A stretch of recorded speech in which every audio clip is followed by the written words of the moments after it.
matinale d'Europe 1, 6h30, 9h. Thomas Soto. Le débrief de la matinale, les temps forts de ce que vous avez entendu ce matin sur Europe 1. Audrey Azoulay, la ministre de la Culture, était tout à l'heure l'invitée de Fabien Amias à 8h15 pour l'interview politique. Et elle est venue dire qui elle allait soutenir à la primaire de la gauche.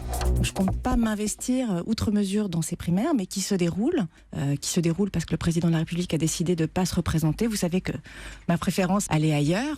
Mais dans le cadre qui est maintenant le nôtre, pour moi, la cohérence, c'est de soutenir Manuel Valls, qui a été mon Premier ministre et qui a, sur la culture, partagé mes projets, les a soutenus et avec qui, parmi tous les autres candidats, c'est celui dont j'étais le plus proche et avec lequel j'ai travaillé.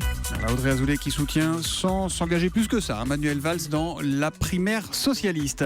Il n'y a visiblement pas de place pour tous les Le Pen en politique et c'est Marion Maréchal Le Pen qui pourrait bien rester sur le bas-côté, en tout cas provisoirement. C'est ce qu'en dit et ce qu'en pense Antonin André. Écoutez l'édito politique, c'était à 7h40. Marine Le Pen a prévenu « Je continuerai le combat même en cas de défaite ». Elle est là pour longtemps, Marine Le Pen. 2022, ce sera elle et peut-être même 2027. Il faut se rappeler que Marine Le Pen a été candidate pour la première fois aux législatives en 93. Elle avait 24 ans.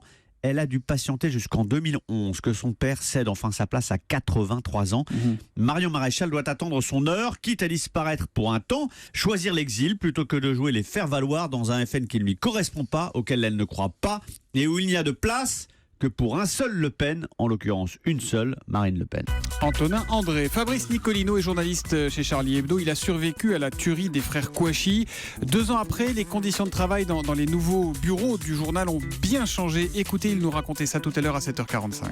C'est hallucinant. Il y a 6 portes très lourdes, des portes de coffre-fort à franchir avec des sas et puis des policiers armés.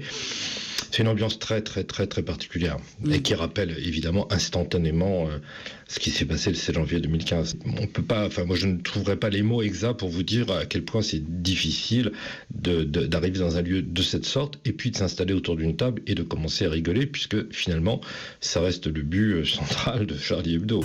On a touché par la parole libre d'un homme resté libre face à l'horreur et s'interroger sur les compromis devenus compromission, écrit Elsa Grangier. 2 ans après ce carnage, le terrorisme s'est amplifié. Grande inquiétude à venir, poursuit Pince José, toujours sur Twitter avec le hashtag un matin.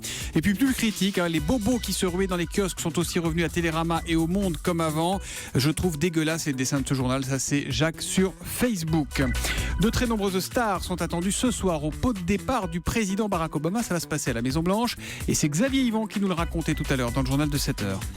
Stevie Wonder, l'acteur Samuel L. Jackson, George Lucas, le père de Star Wars, la chanteuse Beyoncé et son mari rappeur Jay-Z, peut-être pour un petit concert privé. Les téléphones portables seront confisqués à l'entrée de la Maison Blanche pour éviter les images sur les réseaux sociaux.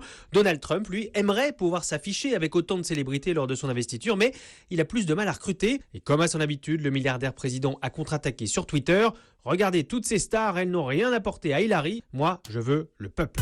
Et puis de la télé avec Eva Rock dans le kiosque tout à l'heure à 6h45. TF1 diffuse dimanche à 16h05. Notez bien, 16h05, La vie secrète des enfants.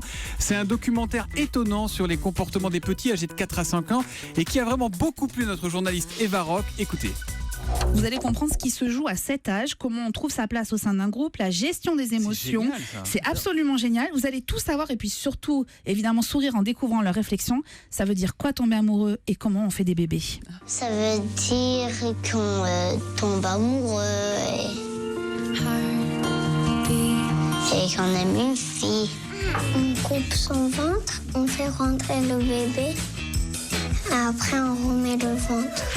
Voilà, regardez La vie secrète des enfants, 16h05 sur TF1, réalisé par Antoine Baldassari. Vous apprendrez notamment comment les enfants mangent des chamallows. Ils n'ont pas tous la même manière. C'est vraiment génial. Moi, je l'ai vu en avant-première, j'ai adoré. Et puis à la télé, tiens, on en parlera avec Thomas Joubert tout à l'heure.